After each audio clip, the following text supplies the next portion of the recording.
télé écran plat, téléphone ary vola. Ireo no lasa ny mpangalatra nandritra ny vakitrano seho.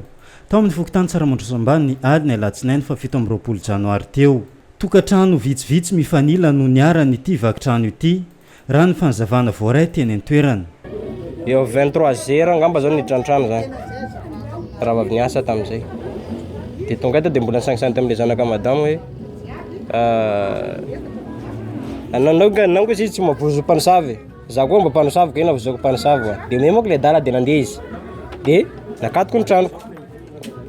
Dia natory dia mbola manao conversation amin'ny téléphone zany message.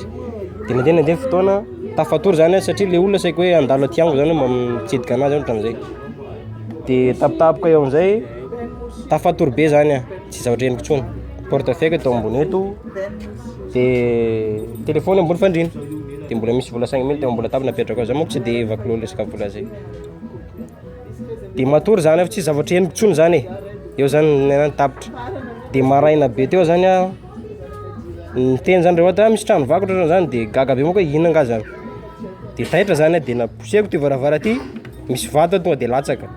Sokafana rakony zany fa tsy mety nisokatra raha ty. Tranao nge mifaritra e.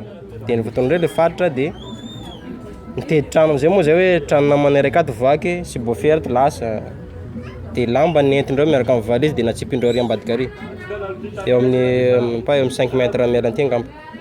Dia jerena koa le télé ary koa zany bataindrozy koa téléphone sy télé anankiray écran plat zany eo 24 pouces le izy. Dia zany zavatra lasa tao amin'ny ilany raiky ary. Dia atindray le zanaka tompotrano indray téléphone indray lasa tao iPhone zay. Zay tato nidiran'ny mpangalatra tamin'ny alina. Tsy heno mihitsy tena tsy heno natory fo maraina zanako vavy iny atso anakao hoe tamin'ny 5 sasany mama avy koa jereo fa mivavy eny varavara ato anao moa na mahavaravara tokotany ao ny François naran'le ramosy ato mako tsy ao. Nivoaka ny varavarana ry gadana tapaka nitapandreo amin'ny raha reny tokatrano raika efatra zany nidirandreo. Raika voalohany nidirandreo lasa telefoniny ndraiky portefeuille amin'ny loham-pandrinany. Avy eo trano nifezindreo tady nandeha ciseau koa reo nanapahindreo tady aminay io foana namezandreo varavarana iny dia nitoanandreo vato. Niditra reo zany amin'ny raika tato amin'ny raika faharoa lasa subwoofer valise be misy lamba. Dia amin'ny tokatrano raika koa nidirandreo le fahatelo koa nitapahindreo koa gadana lasa écran plat miaraka amin'ny téléphone. Dia niditra amin'ny raika koa amin'ny kalbanao raika koa téléphone raika koa androany fandrina koa. Dia le valise zany rehefa reo lasa le valise nariandreo alohaloha dia naparitaka andreo teo le lamba fa valise lasa andreo. Dia ilan'ny kiraron'io mpangalatra io no tavela miaraka tamin'ny lamba reo teo.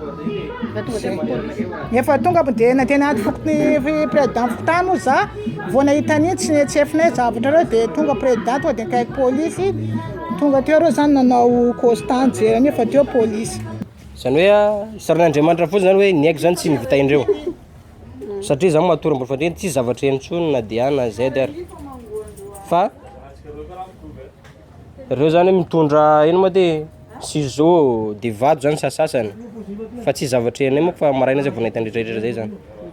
Dia le karapanondro indray zany efa hita raha ten'le président teo hoe natsipindreo tany akaiky ny président rey zany le karapanondroko sy ny portefeuille. Taoriany zavanseho rehetra ny maraina teo nampandre avy hatrany ny sefokotany ireto lasibatra tamin'ny vakitrano reto ary ny sefokotany indray no niantso ny mpitandro filaminana nanao ny constat rehetra. Tokony omelo hatrany ny rehetra amin'ny zava-mandalo toy izao ary mba samy anamafy ihany koa ny hidiny tranony satria efa manana fitaovana manokana ireo mpamaky trano ireo raha ny fanazavana voaray teny an-toerana trano.